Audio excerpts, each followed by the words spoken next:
108 soldiers marched into Florida. Only 3 walked out.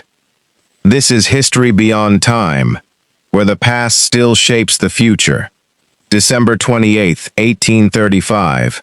A column of 110 U.S. soldiers marches through the Florida wilderness, confident, well-armed, completely unaware that hundreds of warriors have been watching their every step for 5 straight days.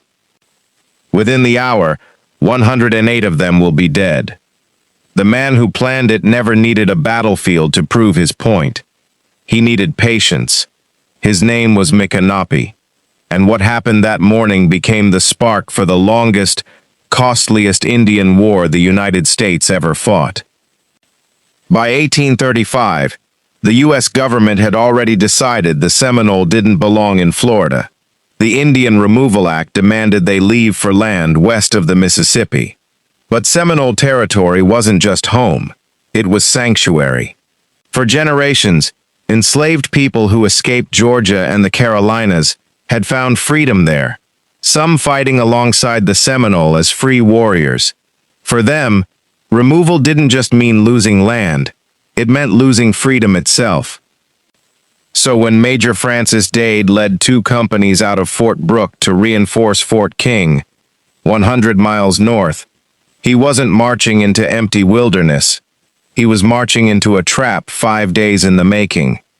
Seminole and Black Seminole scouts had shadowed the column from day one, counting, watching, reporting back.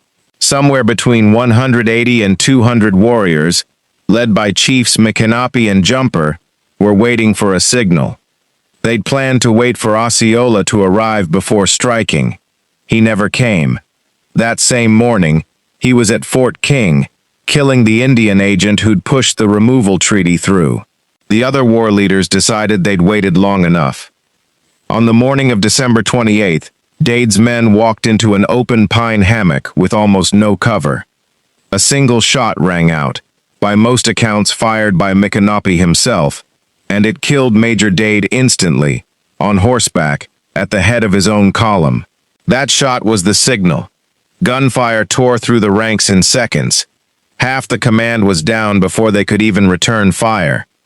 The survivors threw together a makeshift barricade barely 2 feet high and held it for hours.